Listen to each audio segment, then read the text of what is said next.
Hello and welcome back to the Digital Marketing Podcast. My name is Ciaran Rogers. And I'm Daniel Rolls. And today, Daniel, we're doing things a little bit differently.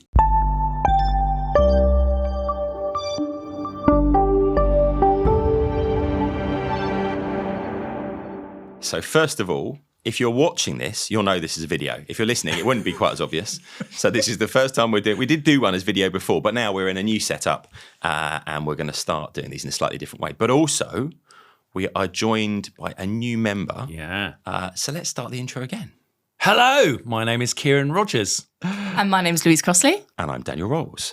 So Louise is going to be joining us and she is going to be the voice of the listener. For you listeners. So the idea is that Louise will bring in your questions, and we do get a lot of questions now. So Louise, do you want to just explain who you are? Yeah, so I'm Louise and I'm the marketing manager here at Target Internet. And so I'm coming on, as Daniel said, to basically be the voice of you guys and to make sure that your questions are answered and that you guys are heard. And so, yeah, I'm really excited to be joining this. So it's all changed today. But now it's all changed. What we're going to do is go back to the old school. And we're going to do a tips and tools episode. Yeah. Because they're always popular. And as ever, they always felt like cheating in the old days. Because like, what should we do? Just do a tips and tools. It's easy to do. But they are very popular, so we're going to do one. So let's go through. We'll look at a load of different tools that we've been playing around with and that we've been kind of enjoying. And there's a lot of new stuff out there. So Louise, what are we going to look at first? Yeah, so I think if we start by taking a look at audience. Yeah, so audience is audience, but with an S at the end. As everything will be in the show notes, targetinternet.com/podcast. This one I liked. I've seen lots of tools like this, but what this does, you plug it into your Twitter account and it will analyze your Twitter account. But what it does that's really nice is that it puts people into what it calls affinity segments. So it looks at what they talk about, what they like, what they engage, what they're interested in, and kind of puts them into different personas. And it gives you a lovely visualization of the whole thing. But what was really nice is I immediately kind of got some insights from the audience to understand, actually, it's really clear there are like four major groups. And it was kind of people that were they were students. We had your kind of marketers that were trying to stay up to date. You had loads of people that were very focused on the Chartered Institute of Marketing. And then you kind of went, yeah, this actually really does marry up. The other thing you can do is you can create a visualization that allows you to see how people are connected to each other as well. So you might go, there's kind of a cluster of people over here. What do they have in common as well? But it does a lot of that automatically for you as well. It's like those little atom exactly that. Models you had in science class. Yeah, and it just kind of shows the connections and it moves them around as you drag them around. It was really nice. So it's a great little tool. So I definitely take a look at it. You set it up with an account and it will there take about 10 minutes to analyze it. But what it also does is you can just look for audiences that have commonality. So people that have shown an interest in X, that have talked about these things, that have used these hashtags, and it will go off and find those people and kind of cluster them together as well. So for identifying audiences, now the downside is it's just on Twitter. But actually what you can do is look those people's profiles up and you can also then find their Instagram, their Facebook, their LinkedIn and all those sorts of things as well. Can you do it for just your account or could you do it for your competitors? You can do it for anyone. So that's the nice thing. So you can go through and put your competitor in and go, how's their audience split? How does that compare to mine and so on as well? So take a look at that one. Right. What is next on the list, Louise? So I think we'll take a look at Mentimeter. Yeah. So there's two tools here actually I want to talk about. If like everybody else, you're doing millions of Zoom calls, and you're trying to add a little bit of interactivity, you've got the basic thing in Zoom where you can do polls, and that's okay. But if you're trying to mix things up a little bit, Mentimeter allows you to do questionnaires, surveys, polls, and various other things, and makes it a lot more interactive. So it's really worth taking a look at. There's a free version that allows you to do, I think, 2 quizzes with an unlimited number of people. Kahoot is it's used in schools a lot. We have some fun with this. Yeah, exactly. Right, and it's kind of cutesy. It's all bright colours and all that kind of stuff. So for some corporate environments, it might not work, but actually, I think in most it will be absolutely fine. And I mean, you know how all the students react to it. It gets super competitive. So it's basically you go through a quiz. And you have to try and react. You can do it as teams or individually, but there's a timer counting down. There's music playing in the background. The music makes it quite stressful to try and get it done quickly. And then at the end, it will tell you who got the most right, who was the fastest, who was the slowest, all those kind of things. And it gives you a table, I think. It's a lot of fun and it really brings something to doing online quizzes in a much more interactive and visual way. So is Kahoot part of Mentimeter as a separate tools? Two separate tools. Two separate tools completely. Okay. They're just 2 things that help you add interactivity to those kind of calls. So definitely play around with them. I know that Zoom have got their new whiteboarding facility as well. And that's trying to help it compete with tools that are kind of more interactive workspace kind of tools, but it doesn't have some of these interactive features. So worth checking out. There's quite a few new plugins on Zoom, but they've really expanded that, and I love them. Look, where it falls down, I think, is just in sort of getting it set up.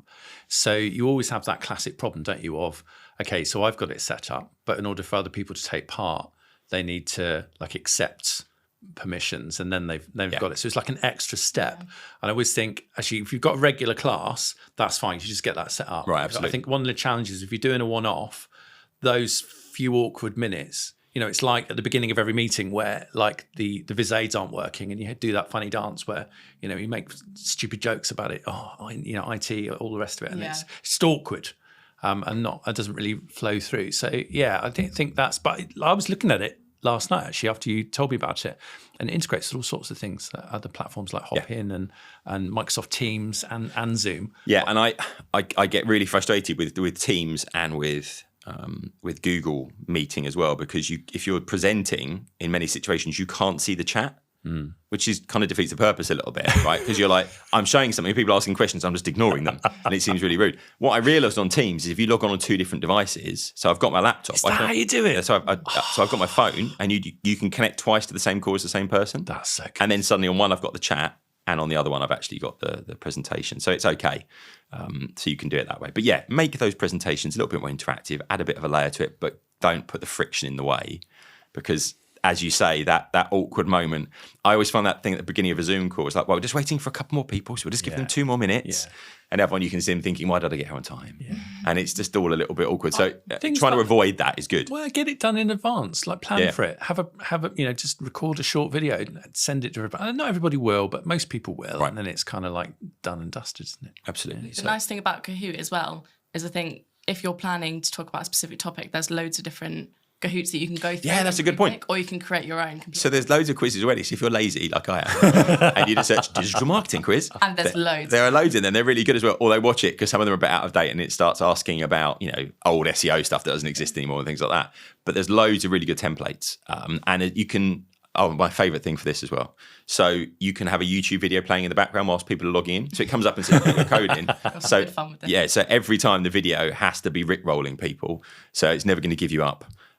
Playing in the background, the students cringe and just think I'm an idiot every time I do it. But it's I like it. It makes me happy. It's one of those little moments in my day. It's like, you're watching a Rick Astley video. It becomes the thing, doesn't it? And they look forward to seeing it. Yeah. So you can do some nice creative things with it, and it does with Teams and things like that. So you can do it face to face, you can do it remotely, but it's a lot of fun. So yeah, the templates are good. That's a good point. What's next on our list? So we're going to talk about Lemlist. Okay. So Lemlist, I discovered literally yesterday. And we were talking about doing a future episode about email deliverability and email. And this is an amazing set of tools. So it's kind of an email service provider. So it will do all the things other email service providers do, build lists, send out emails, those kind of things. But it's got some really nice personalization features, first of all. So, for example, you can create a kind of screenshot that has text over the top. It automatically drops their name and things like that into the screenshots in the video. So you don't need to, within your emails, where there's a screenshot of a video that's about to play, because you can't play the video in the email itself, it will have a play button over the top, but it has their name at the top of it. So it feels like the video's been made for them. Right. But also you can grab if you've got it in your system, you can grab a screenshot of their Facebook profile or their LinkedIn profile or their Twitter or anything else. So it will have their name in it. It's got a screenshot of their profile, their photo in it. So people go, wow, this is really personalized for me. And then you can personalize the content, and it's got all sorts of things allowing you to personalize the content. So that's good, because that will improve people, clicking through on the things. Does it though? Well, it does if you do it with the content properly. Right, okay. So I think that's a good point, right? Yeah. So I get those things like, hi, Daniel, this video is just for you. And it's like, yeah, all right, whatever. But this is good that it allows you to make the email look very personalized, and then the content they get can be very personalized as well if you use it effectively. Okay. You could do what everyone does and use it for spammy sales, like a lot of people do. But what they've also do as part of the tool, they've got this thing called Lemwarm. And what this is saying is that you've spoken about this before, Ciaran, when you're sending out emails, if you send out a load of emails and everyone's like, nope, I don't want this, your email's not getting delivered anymore anywhere. So what this will do is when you're a new email list, it will start sending the emails out, but it does it very gradually, and it will ramp up and down the delivery speed. Nice. Based on just keeping an eye on those kind of thing and build up that deliverability. So I was impressed with the personalization functionality, but also this whole thing of being very acutely aware of deliverability, which we'll come back to in another episode anyway, but just making sure that you don't burn people, because it's that whole thing of once you've ruined this, you're not coming back because you're in the spam folder or you're in the the newsletter folder. And I don't know if you're anything like me, but I might subscribe to 200 newsletters, of which I read 2 or 3, and my mail folder knows that now, and it delivers them through to my main folder. So it's really important to kind of accept that. And if you look at what we did with our newsletter, the whole thing about 3 tips, tools, or techniques, no sales, no ads, kind of worked a treat. And our deliverability was like way off the charts because people kind of knew to expect it and they trusted it and knew what we're going to get. So I think it's really important. So it's a nice tool for looking at that. So yeah, take a look at that one. What have we got next on our list? Profit well. Oh, I love this. Profit what? Profit well. Profit well. Okay, so this is particularly useful in very particular circumstances. So if a lot of particulars. Yeah, if you're using Stripe, or another payment gateway like that, okay, but you have a subscription-based service. Now, we do Target Internet, right? So we've got our B2B where you come in and you subscribe for your team. That's one thing. But lots of our customers come in, stick their credit card in, and they subscribe to the access to the learning platform. The problem you've always got is that you've got your kind of CRM system, so for us, HubSpot, right? And you've got your customer details in there. But you don't have your credit card details in there because you don't want that security risk of that. So you don't know when their credit card's expiring. You don't know how much money they've spent overall. We've done some custom work to pull some of that stuff into the platform.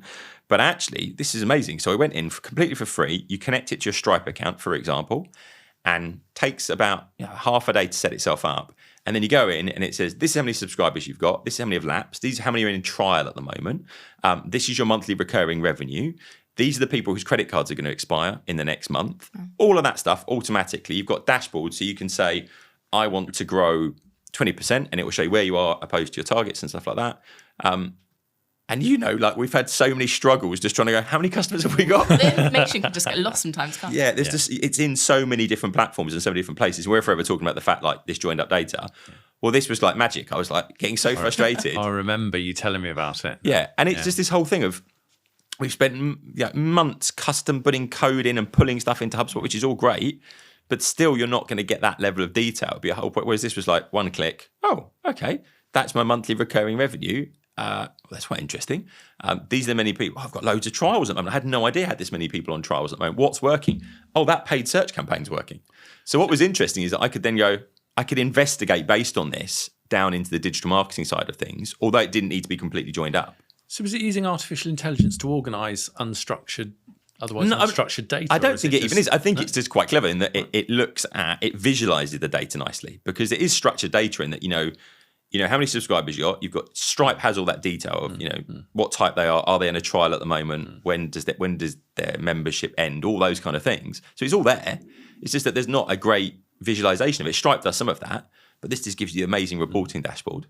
And it kind of blew my mind because, if you listen to the podcast for so long, the struggles we've had with CRM systems, integrating, rebuilding back ends of websites. It's been quite a journey. Yeah, just a bit. We love a tool. They don't always play nicely together. No, they don't, exactly. But this one is just like, I don't need any of the other stuff. I've got it all in one place now. Yeah. And what it made me realise was interesting is that we had a paid search campaign that was getting lots of people to sign up for trials, but you never really know how many of those lapsed, how many of them went on to be customers, how long do they stay customers for. We've got all that data at the touch of a button now, so that's great. So it's a great one.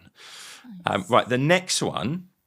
Well, tell us what it is, Louise, and then I'll tell you something about it. So we're going to be having a little look at Looker Studio. So this is not anything new. This is just something that Google do to annoy me. So Looker Studio is actually Google Data Studio, and they've renamed it. Ciaran pointed this out to me. And it was followed by lots of swearing on my behalf. Now, why is that? Because we have hundreds of e-learning modules with screenshots of Google Data Studio, and they've gone, no, we're going to change the name. Yeah, they've not finished it off yet, though, because there's still lots of references to Google Data Studio. And it's still within the Google interface. or datastudio.google.com still. Yeah. They've integrated it with some of their other tools, I think. Yeah, so somebody on one of the teams obviously won the branding argument, and it became Looker. Well, I mean, we think get this every time that, for example, Facebook changed their platform, and all of our screenshots are there. it drives me absolutely, and it just constantly happens. But that is the price we pay, I guess. And Becky, who works with us, whose job is to basically constantly update the online learning. So we've got it kind of sorted. But Looker is Google's tool. It's kind of like Power BI. So it's like a data manipulation tool and visualization tool.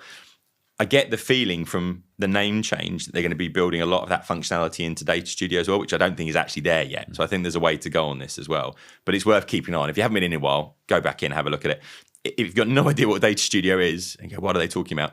It allows you to grab data from Google Analytics, a Google spreadsheet, Google Ads, bring it all into one place. But also there are plugins for everything else, right? It's kind of badged under business intelligence, isn't it? But for me, it's a dashboarding tool. 100%. Yeah. And it's great because you can bring data into all these different places automatically, and it's all in one place. So if you want to give someone access to something in your Google Analytics, but you don't want them to have the whole thing because it will just confuse them, you can just pull out a handful of reports and put it into one report. And it's kind of a nice way of doing it as well. So it's a name change, but keep an eye on it as well. What is next? SelfAI. Right. We have mentioned this before, but I wanted to come back to this. SelfAI is a persona building tool. But what it does, it looks at your analytics and it will build personas for you. And it will say, this is Louise, she lives here, this is how old she is, this is what she's interested in, this is the stuff that she needs, all those kind of things. And it does it automatically from analytics. And it's brilliant. It creates these really nice little visual personas. It tells you the kind of things they're searching for. It looks at your search terms. It works out the kind of phrases they're looking for. It shows their likelihood of turning into a customer, types of content they like, age, location, all this brilliant stuff. And I was like, wow, this is going to be so useful. And then I realized a massive flaw in my logic, which was that something like, what's the conversion rate of the website? Less than 1%, okay? So 99% of people that come to our website don't end up being customers. That means that either we're very, very, very poor at converting people, which we're not, we could definitely do better, but most of the people coming to our website aren't ever going to buy our stuff. So these aren't personas of our customers, potential customers. These are personas of people that like to consume our content and then leave. So the problem with that, and I always say this about personas, is you build a persona based on your assumptions, or you build it based on some incorrect assumption. You're going to base your whole strategy on the wrong person. And that's the risk with this, because your website visitors, the majority of them probably aren't actually who you want. So that can cause some real challenges. So be careful with it. I see that all the time when you're looking through different analytics. A lot of businesses have this. They look at the conversion rate, and you get asked, well, what's a normal conversion rate? There's no such thing, and that, you can't even use the benchmarks, because one business's conversion rate could be massively watered down by another audience that they have. Right. So I'd done some work with an online hairdressing brand, for example. Yeah. Now they have lots of people going to book salon appointments, not interested in the online store at all. Yeah. And so, their conversion rate looks really low. But I think in those instances, what you have to do is you have to sort of look at, okay, well, how many people are like just going into the shopping pages and work out your conversion rates from that. And they went from like about 2.5% to like nearly 50% when you do that. Right. That's the difference that it can make. So I think be really careful with some of these benchmark things. What was also interesting, I looked at it and said, of all the people that get to our sales page, how many convert? Yeah. And then suddenly it was like, oh wow, that's like way higher. So I think we were like 0.5%. Okay. On the whole website. And then you went and looked at that and it was like 5%. And it's like, oh, that's a great conversion rate, that 5%. We need to get more people to that page. Yeah. So I think that whole thing is bearing in mind as well that a lot of people might come back to the content for months or maybe even years before they're actually going to move on to convert as well. So I think, be careful. What was interesting is it will isolate for you people that convert. So I can say, that 1%, right, that's the persona I should be looking at. But you get very distracted by this like 85% group, but it's the wrong people. So it's an interesting tool. I thought it was just kind of worth bringing up as well. Can you focus it on a specific set of pages? Can you do that within it? I don't think you can. Maybe in the paid version. I don't know. We could check into that actually. How We'll does put it it- into the show notes. Does it pull it in from analytics? Yeah, you connect it to your Google Right, Analytics okay. account, give it access to everything, Yeah. and it analyzes that audience and says, what does the typical person look like? Where do they come from? Gender, all those kind of different things. It generates a little photo of someone from that region, all those kind of things as well. It's still useful. Oh, Know what you're looking at. Yeah, and think it's like about how any of you're these gonna tools. use it. Yeah. It's like any of these tools. You've got to go through and say, actually, how am I going to use this in a kind of useful way? The next one is hrefs. yeah. This has been around for a while, right? And, Everyone will know about hrefs. right, Yeah. which is it's an SEO tool. Yeah. But you came across. I've been aware of it. Like I keep on gradually finding more and more of things. So I started using their backlink checker, which is phenomenal. And it's all for free. And you get a lot of Yeah, I was going to say because they've got their Yeah. paid for package, right? Yeah, so you've got your paid for package, but then actually if you go into their website, they've got a ton of free resources, free tools. And there's all sorts of things in there. There's a multi-platform keyword research tool. Right, so there's lots of keyword research tools that we use and recommend. I think the free href one's really, really good because actually you can specify, okay, I just want to do keyword research on Google or on Bing or on YouTube or on Amazon. It's got all these little segmented nice. and it's really, really nice. And actually, if in terms of formulating a strategy for those platforms, that's what you want to do. Because we were looking at YouTube, weren't we? Yeah, and it also breaks down for questions people use as well. And there are other tools out there that do it. But I think also check out their site auditor. Again, it gives you a ton of really useful, very actionable information, and it doesn't require credit cards and all the rest of it. That's the big kind of barrier point. You don't want to have all these things set up and it's going to charge me in 30 days and have I even got time in the next 30 days to really explore it? I don't know. I think it's a much smarter way of going. So take my hat off to the hrefs tools. Their videos are really good as well. Definitely subscribe to their channels. Ton of value from. Yeah, their blogs have got great content in there as well. Their site auditor was great, but I think the backlink checker for me, we always use Link Explorer. So with that, you have to go to Moz and you have to log in with a free account, which is fine, and it does a lot of detail. But actually, they've got a really simple, here's the ranking for the domain, is how trusted it is based on the number of people linking to it and all those kind of things. If you want to export a lot of the useful info, then you're going to need to pay. But then they do a 7-day trial for $7 and stuff like that. So it's really accessible. Hats off to them. Yeah, and there's a big list of tools in there. And I mean, it's probably from an SEO perspective, it works for them because that's all the stuff that people are linking through to as well. And I think in terms of having everything in one place, whereas you might have 10 different SEO tools that you use, they've got all this functionality. Yeah, I think that's a really good point because it is all in one place. And that is the thing of just remembering the tools, whereas actually it is a kind of suite of SEO tools. I mean, the other one is Uber Suggest, which I'm sure people are familiar with, but Uber Suggest as well is getting better and better. And I saw Neil Patel speak for the first time, and I have to admit, I didn't know what to expect. Actually saw him in person. Yeah, in person. That's very exciting. Yeah, Flesh. and I've only ever seen him on the screen. Yeah, and I haven't. Is he taller than we imagine? I don't know. He was up on the stage above me. Maybe he is. I can't really tell. A giant among men, But I'm sure. he was brilliant, massively, massively insightful. So that for me was he was so famous in the digital marketing world. I had this whole feeling it was a lot of it's going to be a lot of the get rich quick stuff and all that kind of thing.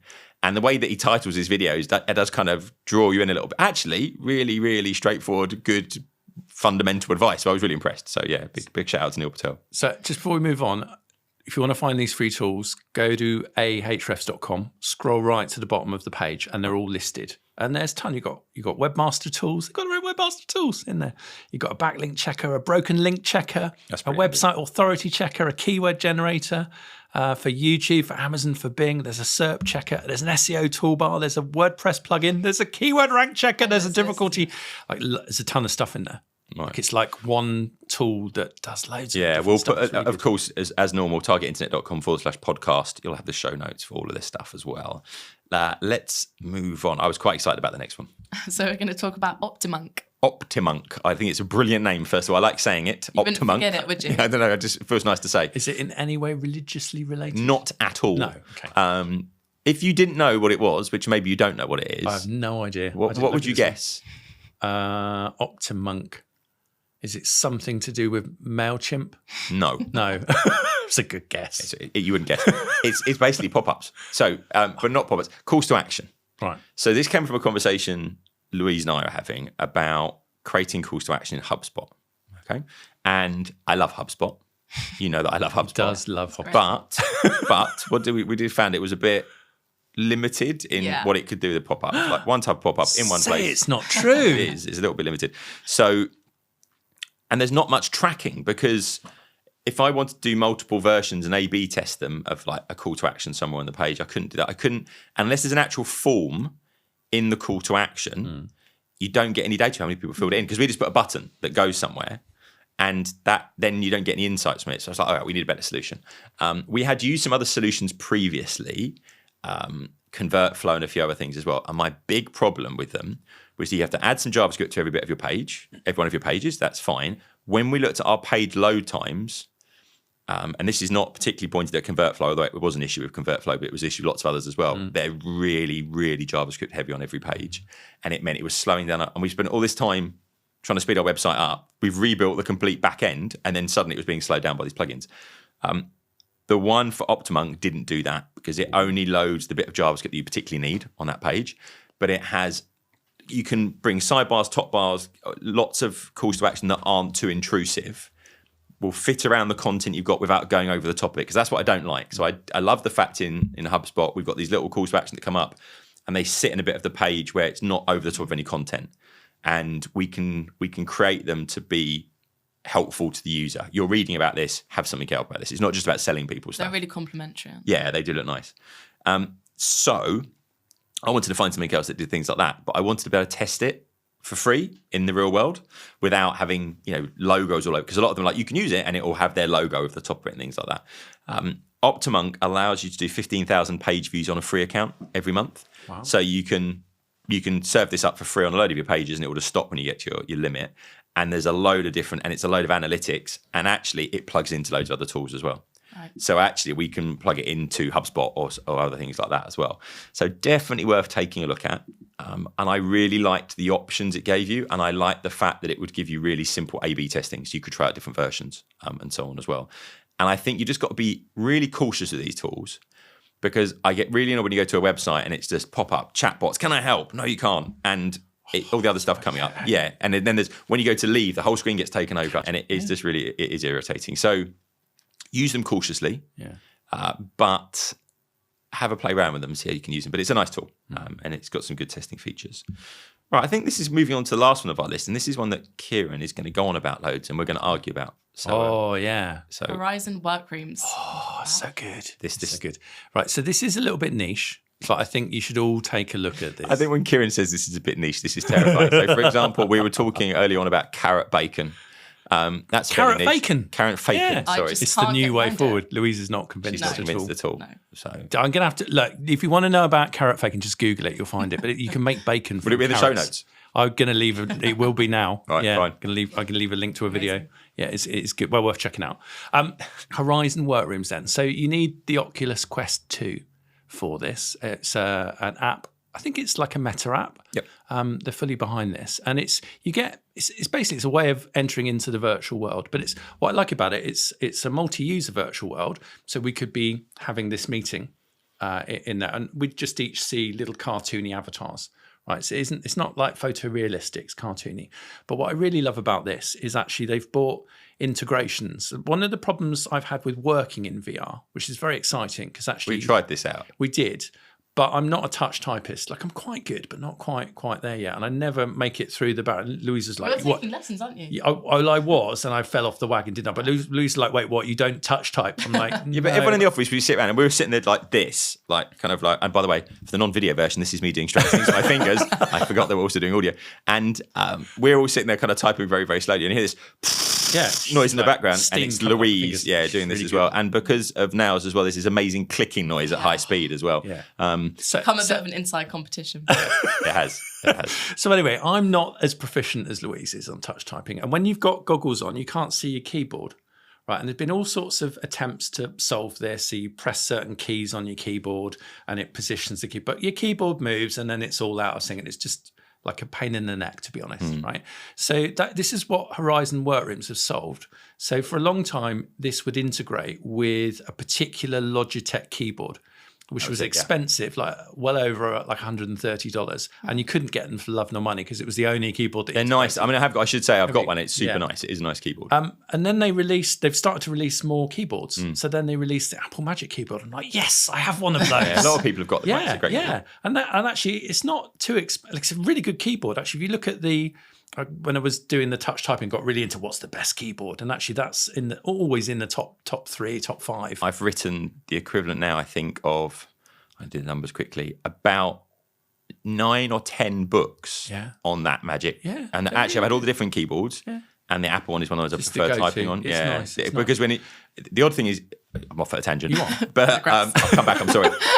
You don't realise until you're writing book after book after book that you are, the amount of mistakes you make and how much of your time you spend going back through your text to delete things that you and actually you don't do it so much on those low profile keys because you don't touch the other keys by accident. Anyway, carry on, please. So integrated with Horizon Workrooms, then suddenly you've got this keyboard that your headgear knows where it is. So when it moves, you're all set up. It just syncs. And what's exciting about working in AI is I can have screens wherever I want them. AI? You mean VR? You can work in artificial intelligence. You could really be replaced by an artificial intelligence. I'm just excited about the tech, Daniel. I'm just too many spewing acronyms. technical terminology is how it works. So lovely features where you can swipe your control along the desk. Right, and that's it. It sets the desk level and stuff like that for you. And actually, this is pretty good, pretty good. And I think this may even really come into its own when they release the next upgrade on the Quest. So they've got the Quest Pro, which is like this is what I wanted to talk about. Whole new game. Daniel, so, you know a bit more about this. I do, but I also think that what you've described becomes utterly pointless at that point. Right, let me explain why. That's virtual reality, immersive. Okay, the Quest 2 had a little nod to the augmented reality. It had those black and white cameras. Yeah. The whole point of them is if you're bouncing around a room playing a game and then you come up to a wall, suddenly they switch on so you can see the wall. It's terrifying, by the way. You're suddenly a wall's like an inch from your nose. It's not very nice. But you could already switch that so you could see augmented, you could see where this was going to go. The Quest Pro has high resolution color cameras in it. They're black and white on the Quest. So mixed reality. It is augmented. Well, okay. So augmented reality, which Microsoft started calling mixed reality. I think I'll be able to see my keyboard, but what I'll be able to use is I can have a screen as big as I want, but I can still see. So I'll have a mix of the physical and overlaying things. So you should try this because you can still see your keyboard. Like it uses the the mix is good. Like it just works. What I really like about this is it creates a really distraction-free environment, which that's lovely. And actually, I can be wherever I want to be. Literally, it's good. Like I've found it quite useful. Productivity tool. I still feel like there's this friction thing to it a little bit as well. But we're getting there. This is early stages. One thing they haven't sorted out: you can't drink a cup of tea when you've got your headset on because it clunks onto your nose and it gets messy. And that was one thing where it's falling down from. Also, it's slightly dangerous if you can't see your cup of tea and you're reaching out for it. And just ridiculously, I decided the obvious answer was a steel straw. But then you're trying to find your lips are going around. Friction. This is all friction. This is what I've been talking about. I think we're on the cusp of something, but it's like when you could get Netflix, yet no one had streaming. Yeah. Like high-speed streaming, right? So it's like, great, but it's just terrible. And people didn't have the vision to go, yes, but it will be there. Which I don't understand about you, right? Because if I said Web 3.0... Yeah.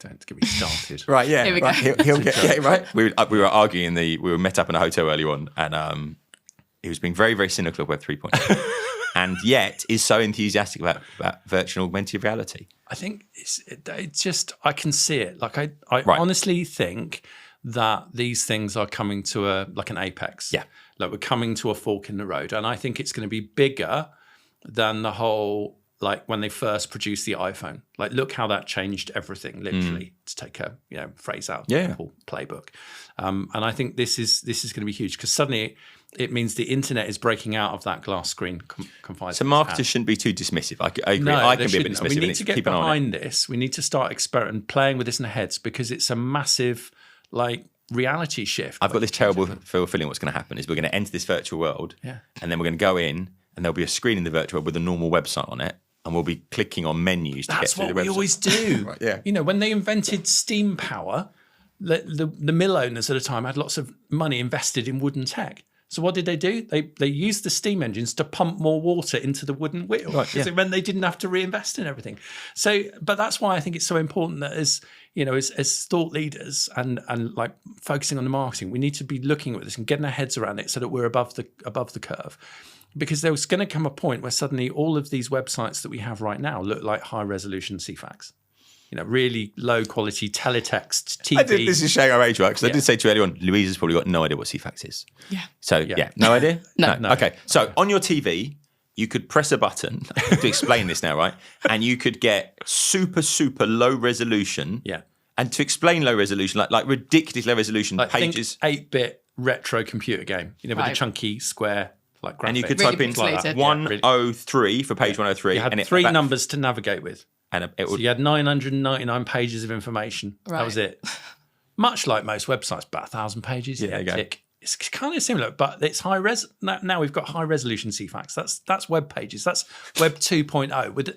That's why we need Web 3.0. Lots of noise about social interaction and being able to talk. Right. It never really happened, really. Like maybe a bit now with chatbots, but this is like how many years on from that Web 2.0 revolution? It's like it took 8 to 10 years to catch up with the original hype. But every time these leaps happen, generally speaking, that kind of Moore's law kicks in and the time period halves. Yeah, I'm afraid to say I think you've got a very valid point. I think you actually... Really? Because you know why? Hold the front page. Right. When doesn't happen very often, does it? When Zuckerberg came out and did the video for the Pro, okay, and everyone was going, this is ridiculous, it's rubbish, the avatars haven't got any legs, and all this kind of stuff. I think that they're investing in something that will be the future, but they're very early. And I think that's... And you've got this massive distraction of having this social platforms that they run. But actually, this is where he seems to be interested and focused. And I think it will get there. It's just the beginning of the curve. So it's like mobile phones, it's like broadband, it's like everything. It doesn't work great at the beginning and it gets better. And, look at the early mobile phones compared to what they are now. So I think it's interesting and we need to keep an eye. Yeah. Look at how Google stole a march in the whole industry and sort of pretty much own the space. Yeah. Because they created a way of indexing all of this stuff. Early on. Giving people access to it. I think that's where Meta have gone. I think it's genius, and I don't reckon the competitors have woken up. Well, that's a really interesting point because at the moment Google can index web pages. Who's going to be in charge of indexing the metaverse? Meta, because they own the access to it. Yeah, right. It's interesting. Yeah. So something to think about, listeners. So as normal, targetinternet.com/podcast. Hope that you have enjoyed our first 3 of us together doing it. Very nice to have Louise here. Different, isn't it? Yeah, and then video, if you're watching video, hope that you've enjoyed watching it on the video as well. And we will see you again on the Digital Marketing Podcast. Please subscribe for more videos like this and visit targetinternet.com for more free digital marketing resources.